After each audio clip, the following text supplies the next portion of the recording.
दानोळी कवटेसार रस्त्यालगत असलेल्या शेणवईचा मळा म्हणून परिचित असलेल्या ठिकाणी सुरेश आसगेकर यांची शेती आहे। ही शेती रस्त्याकडेलाच असल्याने सुरेश आसगेकर यांनी रस्त्याच्या कडेला स्वतःच्या शेतात शेती अवजारे ठेवण्यासाठी छोटी खोली बांधली आहे।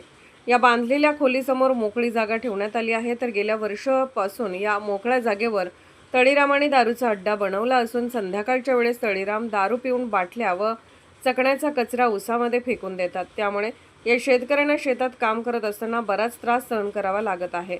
शेतात मजुरी करताना काही वेळा मजूर महिलांना पायात काचा लागून जखमा देखील झालेल्या आहेत। तर आसगेकर यांनी बऱ्याच वेळा शेतातील बाटल्या गोळा करून त्याची विल्हेवाट लावली आहे, पण तळीरामाने 2 दिवस गेले की पुन्हा बसण्याचा अड्डा बनवला आहे। नुकताच दानोळीत व्यसनाने एकाचा बळी घेतला आहे। अजून कुणाचा बळी जाण्याच्या आधीच पोलिसांनी वेळीच या तळीरामांचा बंदोबस्त करावा अशी मागणी शेतकरी वर्गातून होत आहे। या रस्त्याने अधूनमधून पोलिसांची सुद्धा ये-जा असते, पण त्यांच्याही निदर्शनाला येऊ नये ते केवळ गांधारीची भूमिका घेत आहेत का, असा सवाल आसगेकर यांनी केला आहे।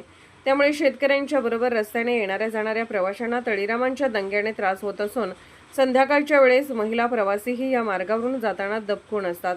यासाठी पोलीस याचा बंदोबस्त करणार की चणे खाऊन आंधळ्याचं सोंग घेणार अशी चर्चा रस्त्यावर सुरू होती। स्वयंसिद्धी न्यूजसाठी अभय वाळकुंजे, दानोळी। माझं नाव सुरेश आसगेकर। या ठिकाणी माझी शेती आहे, कवटेसार रस्त्यालगतच। आणि या ठिकाणी माझी खोली एक आहे, एक याचं अवजारं ठेवण्यासाठी, शेतीचे अवजार ठेवण्यासाठी एक खोली बारकी बांधलेली आहे।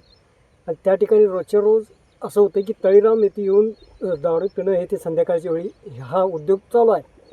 आणि यातून आमच्या ऊसामध्ये बाटल्या फेकायच्या हे प्रकार चालू आहेत।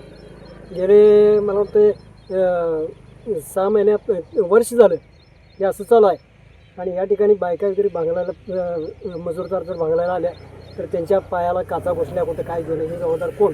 आणि ह्याच्यावर अंकुश कोणाचा नाही आहे।